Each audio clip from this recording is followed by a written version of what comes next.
السلام عليكم ورحمة الله. بسم الله الرحمن الرحيم. مرحبا بكم في قناتنا على يوتيوب. في هذا الفيديو سنناقش مشاركة المغرب في كأس العالم لكرة القدم لعام 1986، وسنركز بشكل خاص على تأهل المغرب إلى دور ال16 لأول مرة في تاريخه. في عام 1986 أقيمت كأس العالم لكرة القدم في المكسيك، وكانت هذه هي المرة الخامسة التي يشارك فيها المنتخب المغربي في هذه البطولة العالمية. بقيادة المدرب جواو كارلوس، قدم المغرب أداءً مميزاً في البطولة وحقق نجاحاً تاريخياً في المجموعة الأولى.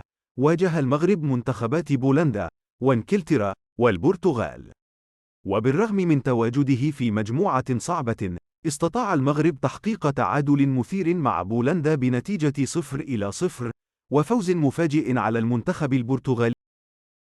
هذه النتائج ساعدت المغرب في التأهل للدور الثاني. أترككم مع هذا المقطع من الفيديو لمباراة البرتغال مع أهداف المغرب.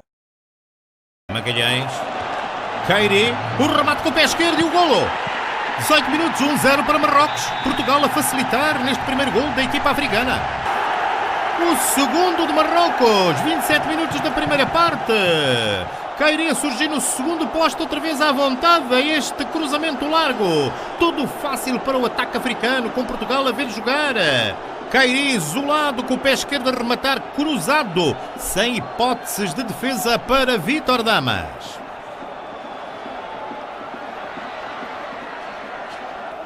Contra-ataque de Marrocos.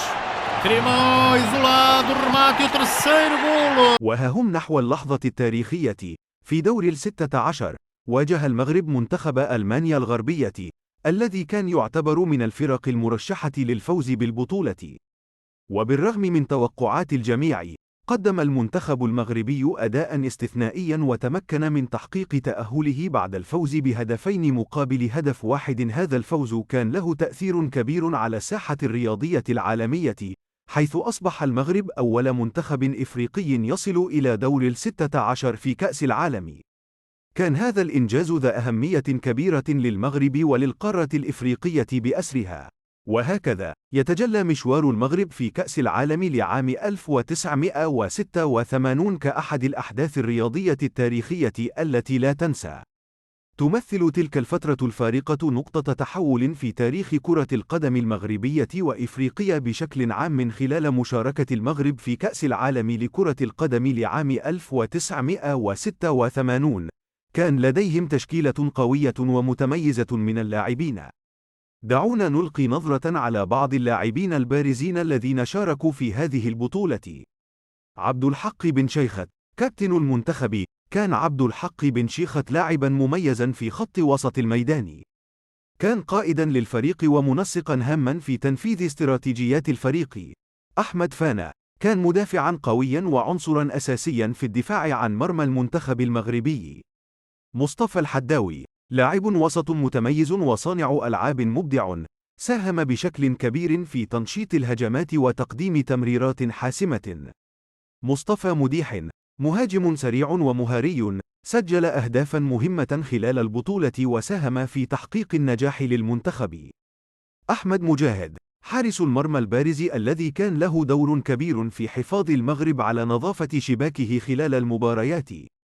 فرانسيسكو خونتو، كان لاعب وسط مؤثرا في الأداء الدفاعي والهجومي، وقدم مساهمات ملحوظة خلال مشوار المغرب في البطولة. هذه هي بعض من اللاعبين الذين كانوا جزءا من تشكيلة المنتخب المغربي في كأس العالم لعام 1986.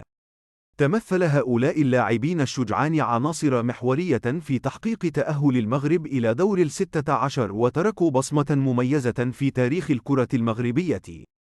إنجاز المنتخب في هذه البطولة أظهر مهارات اللاعبين وتفانيهم في تمثيل بلدهم على الساحة العالمية.